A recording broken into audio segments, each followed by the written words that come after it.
الله ربي والإسلام ديني ومحمدا رسول الله.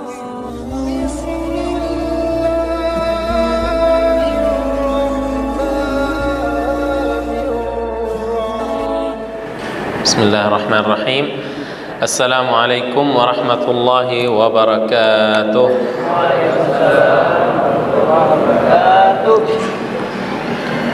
الحمد لله رب العالمين، وأصلي وأسلم على المبعوث رحمة للعالمين سيدنا محمد صلى الله عليه وسلم وعلى آله وأصحابه أجمعين. أما بعد، jamaah yang hadirin di masjidnya apa? Al-Insan. Ya, rahimakumullah. Apa kabar semuanya? Sehat ya? Alhamdulillah. Perkenal dulu, nama saya Uday Al-Akhras. Saya orang Palestina, bukan orang Indonesia.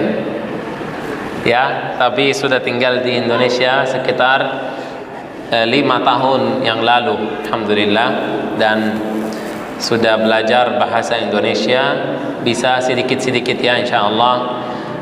Saya hadir hari ini untuk kita beribadah ya sama-sama, dan insyaallah cerita sedikit tentang Palestina, kondisi saat ini, situasinya bagaimana. Tetapi sebelumnya saya perlu menjelaskan beberapa hal tentang Palestina, tentang Masjidil Aqsa di Palestina. Tadi di salat tarawih saya membaca surat Al-Isra. Tahu surat Al-Isra? Bicara tentang apa? Tentang Isra dan Mi'raj dan tanah Palestina, tanah para nabi-nabi. Allah Subhanahu wa taala berfirman di dalam Al-Qur'an Al-Karim, Subhanalladzi asra bi'abdihi lailan minal masjidil harami ilal masjidil aqsa. Masjidil Aqsa di mana? Di Palestina. Minal masjidil harami ilal masjidil aqsa alladzi barakna haulah. Allah Subhanahu wa taala berjalankan Muhammad sallallahu alaihi wasallam, nabi kita tercinta, dari Mekah, di Masjidil Haram di Mekah, ke Masjidil Aqsa di mana? Di Palestina. Dan kemudian Allah Subhanahu wa taala mengangkat nabi kita Muhammad sallallahu alaihi wasallam dari Masjidil Aqsa ke Sidratul Muntaha, ke langit yang ke-7. Dan Rasulullah Muhammad sallallahu alaihi wasallam bertemu dengan Allah Subhanahu wa taala di langit yang ke-7. Habis itu Rasulullah turun lagi ke Masjidil Aqsa, dan ini perjalanan yang namanya perjalanan Isra dan Mi'raj. Ya. Tetapi Rasulullah sallallahu alaihi wasallam tidak turun sendiri ke Masjidil Aqsa, tetapi turun bersama para nabi-nabi, semua nabi-nabi dari Adam sampai Nuh, Ibrahim, Ismail, Yusuf, Yaqub, Musa, Isa, semua para nabi-nabi turun di tanah Masjidil Aqsa ya, dan bersalat jamaah di situ. Yang menjadi imam mereka, yang mengimami mereka itu siapa? Itu Rasulullah sallallahu alaihi wasallam, Muhammad, nabi kita tercinta. Sallu alaihi. Allahumma salli ala sayyidina Muhammad. Al-Masjidil Aqsa Al-Mubarak menjadi kiblat umat Islam yang pertama setelah Allah Subhanahu wa taala perintahkan salat kepada nabinya Muhammad sallallahu alaihi wasallam. Lalu nabi kita menghadap ke Masjidil Aqsa, menjadi kiblat umat Islam yang pertama selama 16 bulan. Kemudian berubah lagi ke Mekah ya, atau Masjidil Haram di Mekah, atau Ka'bah di Mekah. Makanya Al-Masjidil Aqsa disebut kiblat umat Islam yang pertama itu selama 16 bulan. Yang ketiga, Al-Masjidil Aqsa Al-Mubarak, tanah yang disuci oleh Allah Subhanahu wa taala, tanah yang diberkati oleh Allah Subhanahu wa taala. Di beberapa ayat di Al-Qur'an Al-Karim, salah satunya Al-Masjidil Aqsa alladzi barakna haulah di surat Al-Isra ya, Masjid Aqsa yang kita berkati sekelilingnya. Ayat yang kedua, najjaynahu wa lutan ilal ardi allati barakna fiha lil alamin. Allah Subhanahu wa taala menyelamatkan Nabi Ibrahim ke tanah yang disucikan, yang diberkati, yaitu Palestina. Menyelamatkan Nabi Ibrahim dari kaumnya yang mau membakar dia di api, ya. Allah Subhanahu wa taala kasih petunjuk ke Nabi Ibrahim untuk berhijrah ke tanah Palestina, karena di zamannya Nabi Ibrahim tidak ada yang bertauhid kepada Allah Subhanahu wa taala kecuali di tanah Palestina. Ya, makanya Nabi Ibrahim bisa menyebarkan dakwahnya juga di Palestina, dan hingga saat ini makam Nabi Ibrahim masih berada di Palestina, di kota Hebron, atau di bahasa Arab kota Al-Khalil. Hingga saat ini masih ada makam Nabi Ibrahim di Palestina. Makanya tanah Palestina disebut Ardul Anbiya, tanah para nabi-nabi, karena banyak nabi-nabi yang lahir di Palestina atau tinggal di Palestina atau meninggal di Palestina. Bahkan Nabi kita Muhammad SAW injak kaki di Al-Masjidil Aqsa Mubarak dan diangkat ke Sidratul Muntaha dari Palestina, Masjidil Aqsa, dan disebut kota Jerusalem atau kota Al-Quds pintu langit. Pintu langit.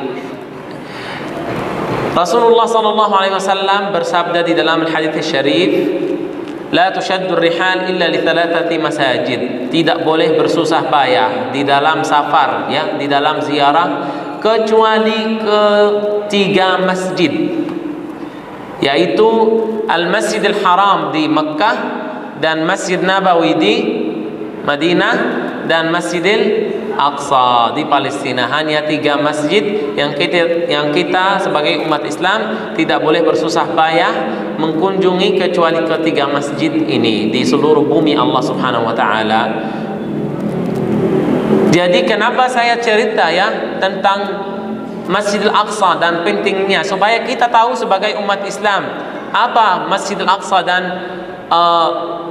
apa pentingnya Al-Masjidil Aqsa di dalam agama kita. Jadi Al-Masjidil Aqsa merupakan bagian dari akidah kita, dari agama kita, dari tauhid kita kepada Allah Subhanahu wa taala. Bahkan Al-Masjidil Aqsa menjadi salah satu ayat di Al-Qur'an Al-Karim yang mana Masjid Aqsa dan tanah Palestina bukan memiliki orang Palestina saja dan bukan memiliki orang Arab saja, tetapi memiliki seluruh umat Islam di seluruh dunia, maupun di Jakarta, di Indonesia, di Malaysia, di Brunei, di Palestina, di Arab, yang namanya umat Muslim bertanggung jawab atas Masjidil Aqsa Al-Mubarak yang sedang dijajah oleh Israel saat ini.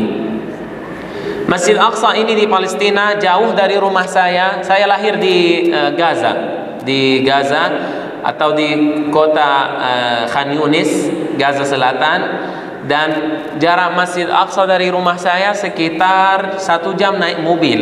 1 jam naik mobil, 90 km jauh, ya, dari rumah saya. Tapi saya ini sudah berusia 27 tahun. Tapi sampai saat ini, sudah lahir di Palestina, sampai saat ini belum bisa salat di Masjidil Aqsa, dan tidak pernah injak kaki saya di sana, tidak pernah, dan tidak bisa melihat Masjidil Aqsa secara langsung. Kenapa? Karena semua rakyat Gaza, semua anak-anak muda di Palestina yang di bawah usia 60 tahun dilarang masuk ke Masjidil Aqsa dan tidak boleh masuk ke Masjid Aqsa untuk salat di sana. Dan itu bisa salat di Masjidil Aqsa ini menjadi impian saya, menjadi mimpi saya, ya. Nanti satu hari mudah-mudahan Allah Subhanahu wa taala bertemukan kita semua di Masjidil Aqsa. Amin ya rabbal alamin. Karena dijajah dan terblokir semua orang Palestina, padahal itu di negara kita sendiri, ya, Masjidil Aqsa, dan dekat 1 jam naik mobil, tetapi belum bisa hingga saat ini karena lagi dijajah dan dikuasai oleh Israel. Kita cerita, ya, tentang kondisi Gaza saat ini yang lagi berperang antara Gaza dan Israel. Jadi kita perlu tahu beberapa hal tentang Gaza sebelum kita jelasin kondisi perang saat ini. Gaza ini menjadi 1% dari seluruh wilayah Palestina. Dan di Gaza ini, rakyat Gaza ada sekitar 2,4 juta orang total, orang-orang yang tinggal di Gaza. Gaza luasnya sekitar 360 km dan tidak ada jalur ya yang dibuka untuk bisa keluar atau masuk ke Gaza. Dikuasai semua arah dari Israel itu, dari laut, dari darat, dari udara juga. Banyak drone, CCTV juga. Temboknya, dindingnya itu sangat tinggi, sekitar 12 meter. Panjangnya sekitar 450 km. Dan orang Palestina kalau bilang mustahil ya untuk bisa keluar dari Gaza. Itu. Lalu bagaimana saya bisa keluar dari Gaza? Yaitu 5 tahun yang lalu sebenarnya ada satu jalur antara Rafah atau Mesir ya, namanya jalur Rafah antara Mesir dan Gaza, dan jalur itu tidak dibuka setiap hari. Kalaupun mau keluar saat ini dari jalur Rafah ini ke Mesir harus bayar sekitar 80 juta untuk bisa keluar. Per orang itu 80 juta yang harus dibayar. Bayar ke siapa? Ke Mesir gitu. Jadi Gaza ini disebut penjara terbesar di seluruh dunia karena tidak ada kereta, tidak ada bandara, tidak ada pelabuhan, tidak ada transportasi internasional, itu tidak ada. Bahkan transportasi ke dalam negeri, ke Aqsa dan tepi barat juga tidak bisa. Sangat terbatas di sana. Yang ada di sana hanya sepeda motor dan mobil, selain itu tidak ada. Makanya saudara-saudara kita di Gaza ini kondisinya sangat menderita. Jadi kita perlu tahu juga satu hal yang sangat penting, bahwa Israel tidak tinggal dan tidak bisa masuk ke Gaza sebelum 15 tahun yang lalu. Jadi 15 tahun yang lalu sampai 7 Oktober yang tahun lalu ya, selama 15 tahun ini Israel tidak pernah masuk secara lewat darat ke Gaza, tidak bisa karena ada perlawanan dari para mujahidin yang ada di Gaza. Tapi mereka menyerang Gaza dari langit, dari pesawatnya ya. Jadi Gaza semua yang tinggal di sana itu rakyat Palestina 100%. 7 Oktober yang lalu 2023 ya, terjadi perang Badai Al-Aqsa. Pernah dengar nama itu? Perang Badai Al-Aqsa atau di bahasa Arab Tufanul Aqsa. Pernah dengar ya? Perangnya yang sekarang itu namanya Badai Al-Aqsa. Mungkin ada yang bertanya, apa hubungannya Aqsa dengan Gaza kalau memang sudah jauh dan jaraknya juga tidak dekat? Apa hubungannya dan kenapa Gaza memerangi Israel karena Aqsa gitu? Iya, benar.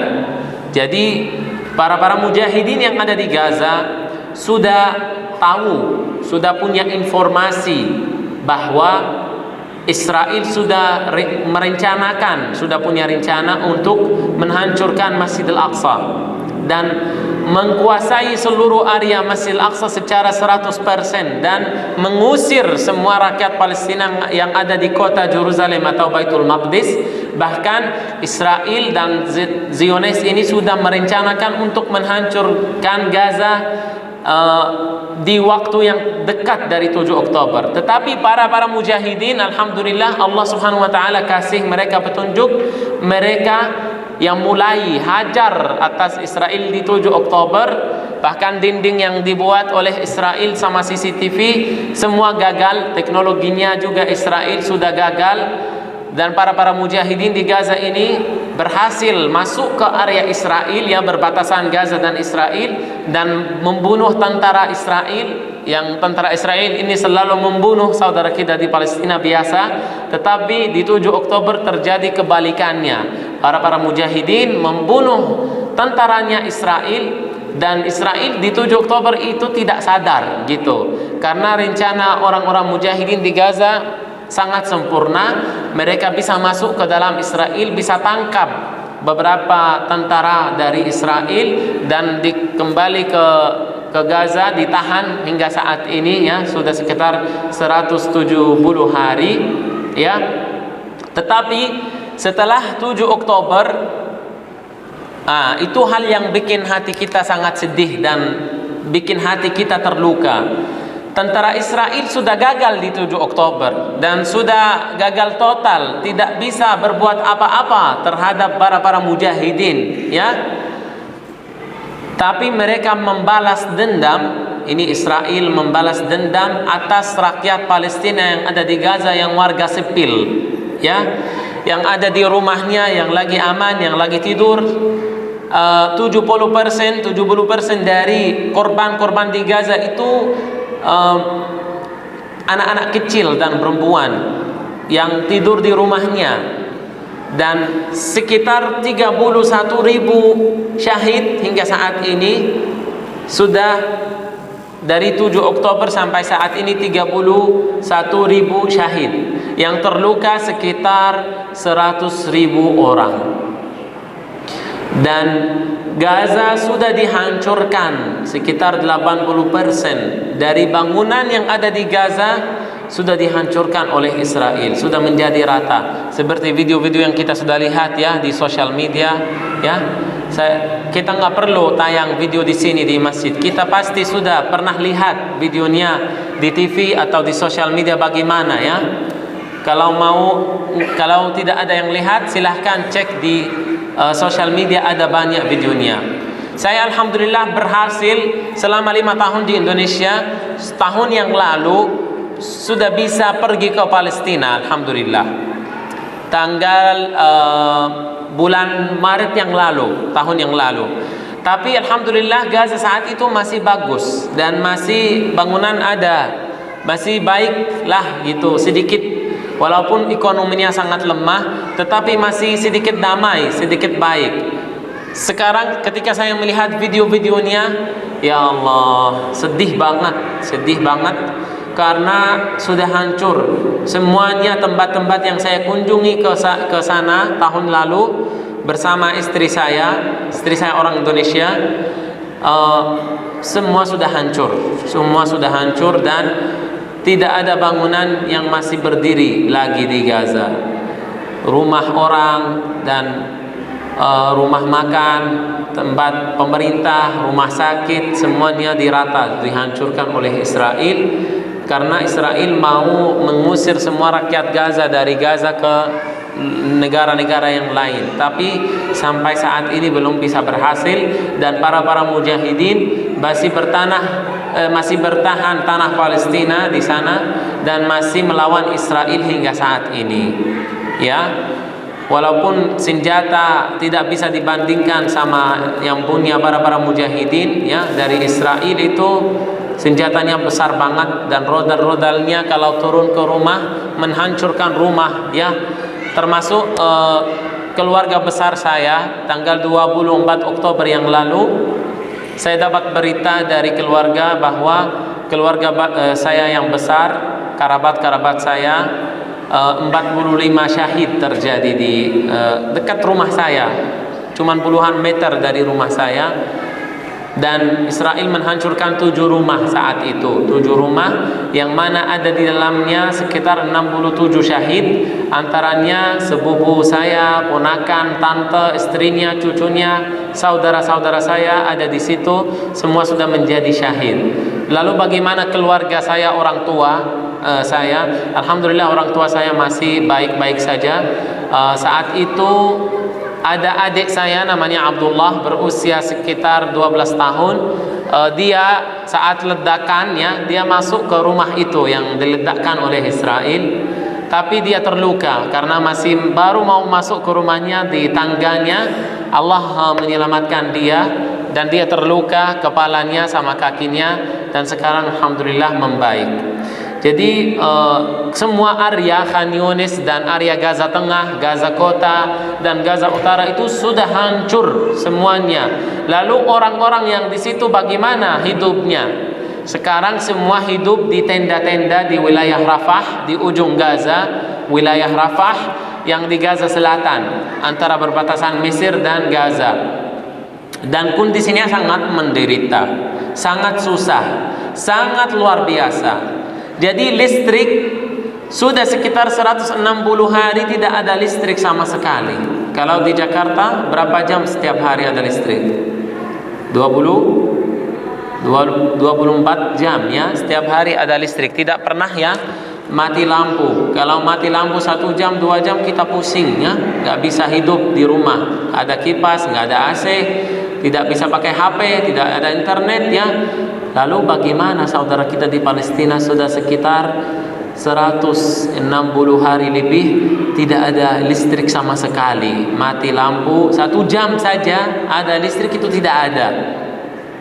Hidupnya sangat menderita. Cuci baju pakai tangan, ibu-ibu di sana.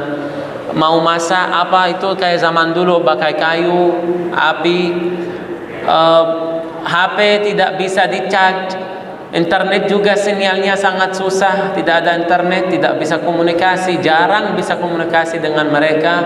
Ya, jadi kondisinya sangat menderita dan ini cerita yang kita harus tangkap untuk bersyukur kepada Allah Subhanahu wa taala. Kita di Indonesia alhamdulillah Allah Subhanahu wa taala berikan kepada kita negeri yang damai, yang tenang, yang aman.